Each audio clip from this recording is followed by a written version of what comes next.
Okay, I know that I promised that I'm gonna be sharing some money tips kasi nga this is the time of the year wherein the bonuses are being given. Just like us kasi we're employer. So we are giving 13-month pay as a mandatory um, requirement. 'Di ba? Which is actually dapat naman talagang ibigay.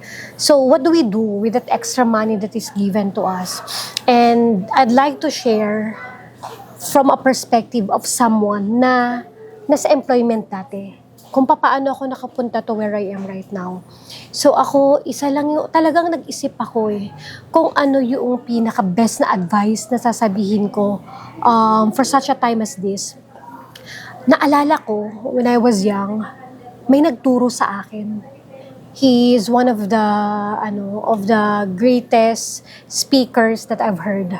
Ang sabi niya, this is just the term. I wanna pay now so that I can play later. And it hit me. And then that becomes my principle in life that noong nagbi-build pa lang ako, wala pang pera, wala pang savings, wala pang kahit ano, I really set aside all unnecessary expenses. Talagang literal. I wanna pay now so that I can play later. Anong ibig sabihin na I wanna pay now? Ibig sabihin I will work hard. I remember talaga I have like 2 to 3 jobs that I'm juggling on a daily basis. Kailangan maraming ginagawa. Nagbenta ako ng lechon, 'di ba? During bare months, dinideliver ko 'yon, ako lang mag-isa. Tapos wala akong kotse. So commute, 'di ba? I-deliver ko yung mga lechon. I remember also 'yon, nag-model ako.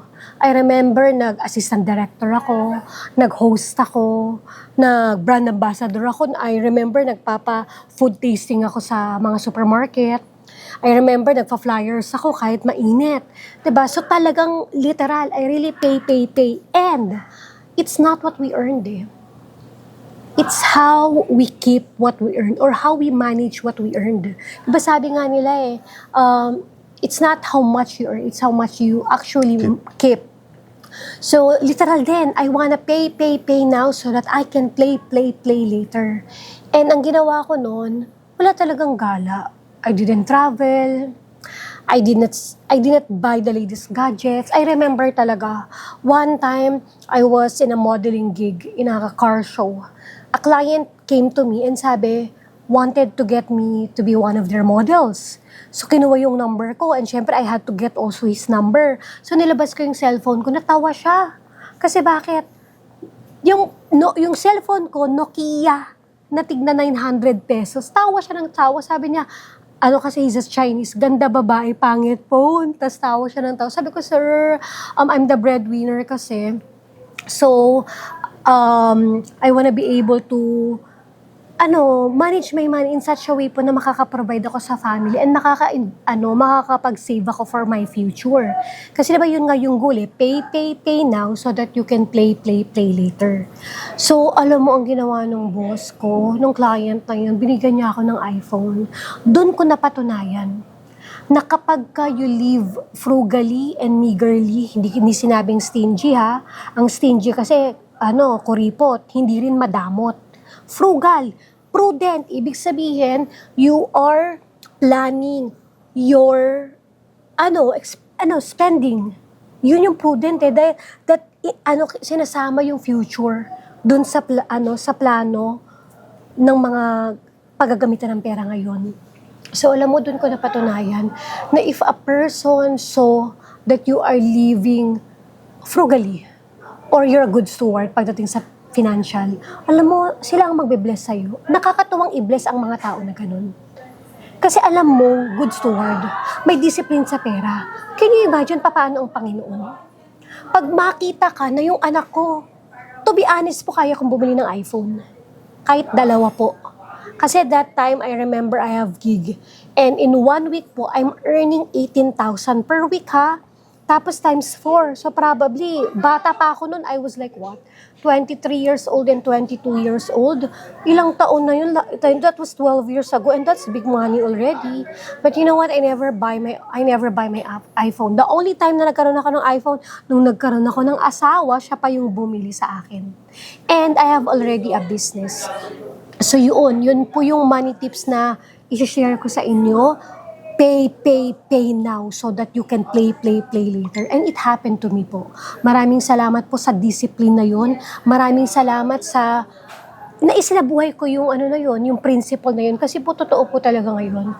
With everything that I have invested, everything that I have saved, I can really po, to the grace of God, I can eat to any restaurant that I can. Ito, may question ako. Sa level mo ngayon, is it possible to live without ever working again? Hindi ko pa yun kaya. Oo. Kailangan pa rin mag-work. But, pwede ko nang tanggihan yung mga kliyente. Dati kasi hindi pwede. Kasi nga pay now. So, katulad po ngayon, nandito kami sa Batangas ng asawa ko tsaka ng family ko. Maraming tumatawag. Pwede ko pong hindi sagutin. Maraming mga dapat gawin. Pwede ko po munang iset aside. Hindi po katulad dati, kasi dati nga dahil pay now eh. Priority po ang trabaho. Ngayon po, dahil po nandun na ako sa kahit papaano na play na po, dahil naman po nakapagbayad na ako, sabi nga ng asawa ko, tsaka ng mama ko, anak, kota ka na sa pagtatrabaho. And sobrang grabe na yung trabaho mo. Learn naman how to pamper yourself. And ngayon pa lang po ako nagsa-start to really reap whatever I have sown in the past. Pero alam niyo po, mas masarap pong mag-travel ngayon. Kasi I didn't have to utang. Hindi ako kailangan mangutang. Hindi ko kailangan i-swipe sa credit card yung mga travels ko. Ngayon po, lahat paid in cash. And that's good. You don't have to pay for the extra interest ng credit card or yung mga loans po natin. That is the benefit of really applying the pay. Pag nasa season ka nang alam mong wala pa, wala mo na lahat. Wala mo nang nood ng sine, wala mo nang kain sa labas, wala mo nang travel. Totoo, pay po. Bakit po? Sinabi sa Bible, whatever you have sown, you will reap 100-fold. Ibig sabihin, mas marami.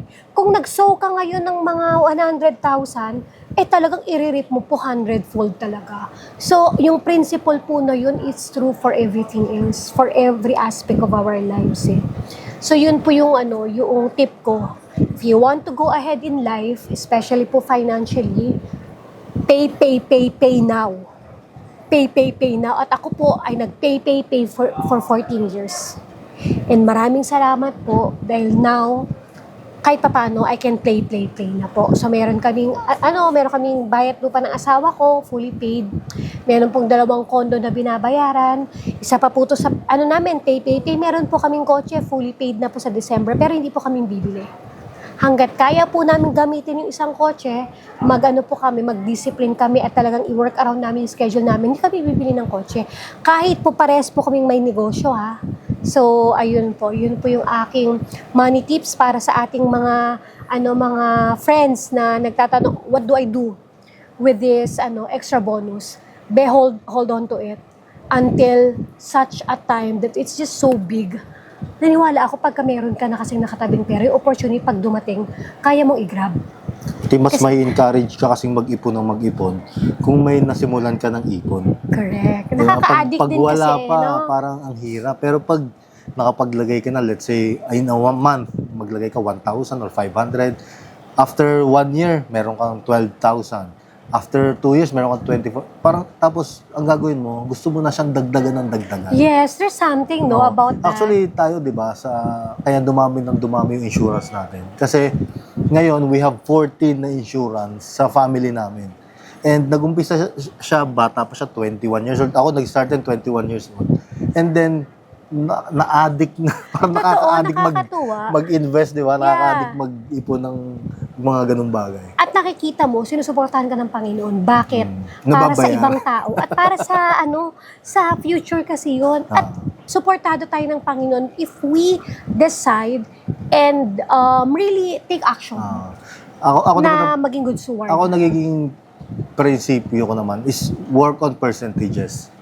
'Di ba? Whatever na kikitain mo kasi hindi mo rin alam kung hanggang kailan ka mabubuhay eh. So, habang maliit pa, mag-enjoy ka ng konting maliit. Kunwari, 10% is para sa sarili mo naman. Yung iba, pagbigay mo sa yung iba, pang-invest, yung iba, pang-expenses mo. Para pag lumaki ng konti, pwede na ako mag-enjoy ng mas malaki ng konti. Makakapagbigay na ako sa pamilya ko ng mas malaki ng konti. Makakapag-spend na ako ng mas malaki ng konti. Makakapag-invest na ako ng mas malaki ng konti. Tapos, that's him. Diba? What works for him. Di ba? Pag kunwari na doble yung sahod ko, meron na akong, parang na-experience mo din yung life nang hindi ka naman burnt out. Tapos, after a year, nawala na tayo, di ba? Sa mundo. Hindi mo lang natin naranasan yung buhay. Yun naman ang ko, because life is very uncertain. Di ba? If you can afford to buy healthier na food, di ba? It's good kasi you need to nourish din yourself. Yeah. So ako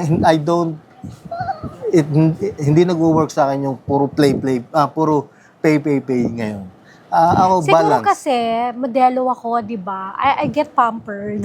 So, kunwari, because I'm a model, I go and That's part of the job. That's part of the perks na parang I don't have to pay for myself. Kasi, for example, trabaho ko sa Boracay, tapos we'll have a shoot there. So, pampered ako, may makeupan ako, may shoot ako, may pagkain, free accommodation, everything. And it comes with a gift. Di ba? Kasi, syempre, kapag model ka, meron kaming mga media kit na ibibigay sa amin. So, I think then, kaya I can focus on paying now because nga I'm being pampered by... Na-experience mo eh. Kasi, kung ako corporate ako, engineer ako. Oo, tama 5 days a week, I will work. Nasa office lang ako. So, hindi ako nakakalabas. Hindi man ako makapag-coffee ng ilang oras, di ba? So, I think, for the time na makakapagpahinga ko Saturday, Sunday, I'll see to it na ma-enjoy ko naman makapagpahinga ako ng konti. Parang na-realize ko, I'm so blessed pala, Daddy J, no? Kasi that time parang feeling ko, hirap-hirap kumita ng pera. Pero looking back, parang, di ba, I'm pampered pa pala. Kasi imagine na whenever we have shoot or whenever there's an event, diba? Naka-hotel kami. Tapos, yung pagkain, talaga mag-order yung mga kliyente. Kunwari sa Boracay, lahat ng lobster kasi kakainin ang trabaho talaga. mo na under luxury, luxury nasa scene. Oo, parang entertainment business kasi yung trabaho ko. So, yun pala siya, kaya I can pay. Parang hindi masyadong masakit kasi I'm being pampered. That's nice perspective, pero tama. Pero meron kasing if you're trabaho working na hard, diba? talagang walang no relaxation during the work. Yeah. And especially, kunwari, nasa barko ka for 6 months. Talagang nasa dagat ka for ilang buwan. So, you want to spend something to relax, di ba? Tama naman. So, yun. But work on percentages na, kunwari, hanggang dito lang talaga yung budget for investment. Huwag mo namang invest lahat. Kasi we need to help our family, di ba? Okay, I think the best tip is you have to plan ahead. Kung saan mo dadalhin yung pera bago mo pa makuha ang pera, bago mo pa kitain ng pera. Ito ang may question ako. Why do we have so many insurances? Why do we have so many insurances? Okay. Siguro at first, kasi ang dami, no? Ngayon, binigyan parang 14 na, ikaw 7, sa akin 5, kay baby 2. yeah. So, bakit tayo? No, iba-ibang use nun. Unang-una, meron kaming binili mag-asawa para sa parents namin. Ibig sabihin, pag mawala kami, merong makukuha yung parents namin. Ang tawag dito, gift of gratitude. Ibig sabihin, kahit nagkapamilya ka na, hindi mo iiwanan na wala yung pamilya mo. So pag mawala kaming dalawa, meron kaming maibibigay at hindi yun kukuhanin ni Jay at hindi yun kukuhanin ko. It's really for our parents.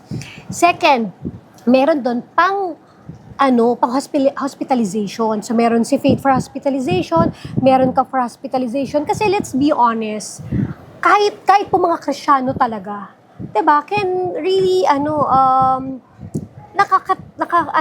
sila ng challenges with regards sa health.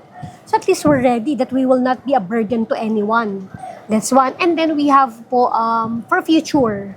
Ibig sabihin, meron kaming pang future retirement namin ni Jay na ayaw po namin umasa kay Faith na yung pinagpaguran niya, kami niya, I have nothing against po, I am a breadwinner who supports my mom. But I believe with all my heart po, kami pong dalawa, na pag-usapan namin mag-asawa, na ayaw po namin aasa sa anak namin. Pati I think sa likod niyang prinsipyo na yan is kaya kasi nating mag-prepare for ourselves. We have nothing against sa parents natin. Yes. Because talagang mahirap yung buhay that time. We love them. Oo. But now that we had a way to earn naman and we can prepare naman for our own future na hindi na namin kailangang i-burden yung anak namin, then we will do it. Yes. But kung hindi kaya, then hindi talaga. Kaya, We have to find way. Yeah. Diba? I mean, to find way for kasi kawawa for talaga our ako. elderly na talagang nandun na sila, matatanda na sila, and they cannot Yeah. support themselves, let's Don't just feel support bad. them. Don't feel bad about yourself po. Oo. Kasi iba talaga yung time nyo noon. But now, kami, Oo. may kakayahan lang kami, so we don't spend everything sa mga expenses lang, but we spend our money para din sa future namin. Very planned. And syempre, meron tayo pang aral ni Faith. Yes, yes. We don't want, naniniwala po talaga ako na part of our earnings ngayon na pinoprovide ng Panginoon, para po yun sa future na mga expenses. Hindi po para kainin natin lahat or spend Part natin lahat. talaga. So ngayon, kaming dalawa ni Jay, alam namin, hindi kami pabata. So ngayong malakas po kami kumita, pay. Ngayon, nagpe-pay na po kami pang tuition ni Faith. So yung extra insurance po namin, ito po yung nagkakalap ng mga funds para po pag dumating yung time na 18 years old na si Faith, yung insurance na po yung magbabayad ng tuition fee ng anak ko. But we were also preparing even yung titirhan ni Faith if ever mag-college siya dito sa Manila. Meron na siyang matitirhan, hindi na siya kailangan magbayad ng renta. So, these are the things na we're trying to prepare as much as we can. Yeah. But at the same time, kagaya ngayon, we also have time to relax. Kasi we need that. We need this kasi nga we're working hard po. We're pay na for a lot of months already. So now is the time to play. Pati the stress of having a business. Hindi man stressful talaga siya, but pag nandun ka too much, di ba, yung time mo sa business, minsan parang nakakaano rin. Just time to refresh and to be creative again. It's time to take a time off lang. Time off lang. It's not Pati bad. it's my birthday, so. Oh yeah, it's his birthday anyway. So Yeah, ito ba? Ito yung question to. Ito. Magandang ano to. Ito na lang. Ano yung dati na pinaprioritize mo, na na-realize mo ngayon na, hindi naman pala ganun kahalaga yun? Ako siguro yung looks ko.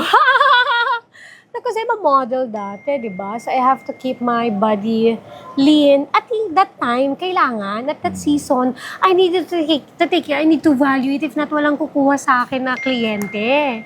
Di ba? So, but now, having the family and having a husband that loves me and appreciate me for who I am, hindi na siya nagmamatter, but I still want to be beautiful for you.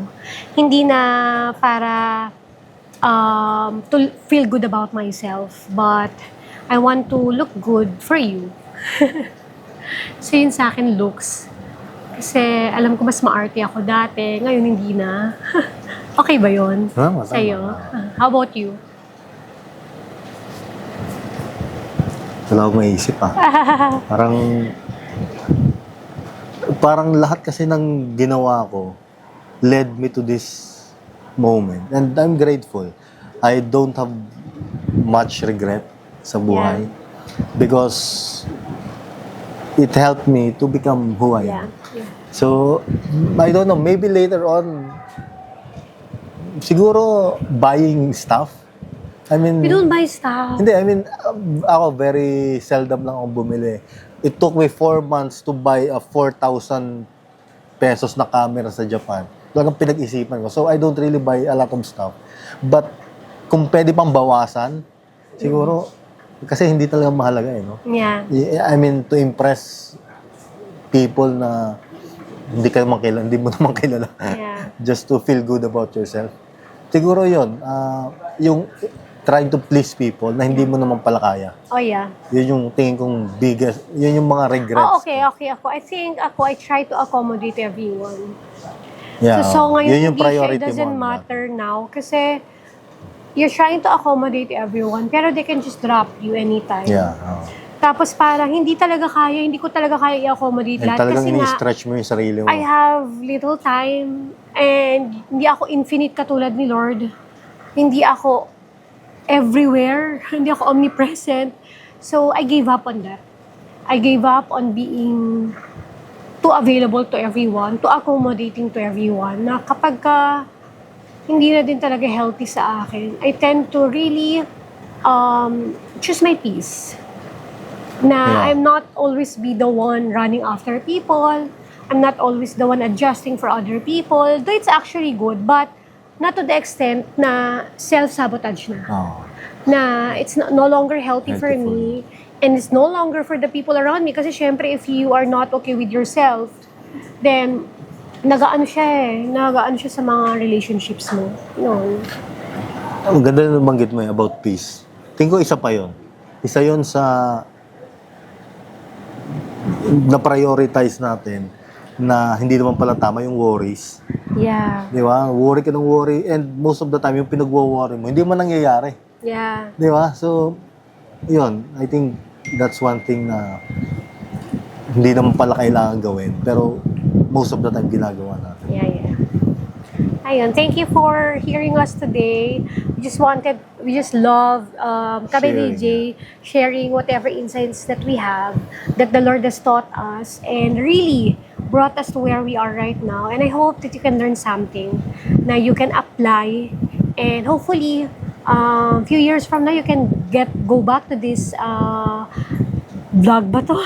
Or podcast? Or whatever. This sharing of video na sabihin mo, oh, because of you, dito, I am financially ahead now because I learned a lesson. Maybe one or two sa inyong dalawang mag-asawa. Ayun. Thank you. Yeah, and if you have any questions or Na we can topic na discuss. gusto mong discuss namin with our experience na in our stage right now. So, comment sa comment section natin para magawa natin ng video. Thank you. Bye. Dahil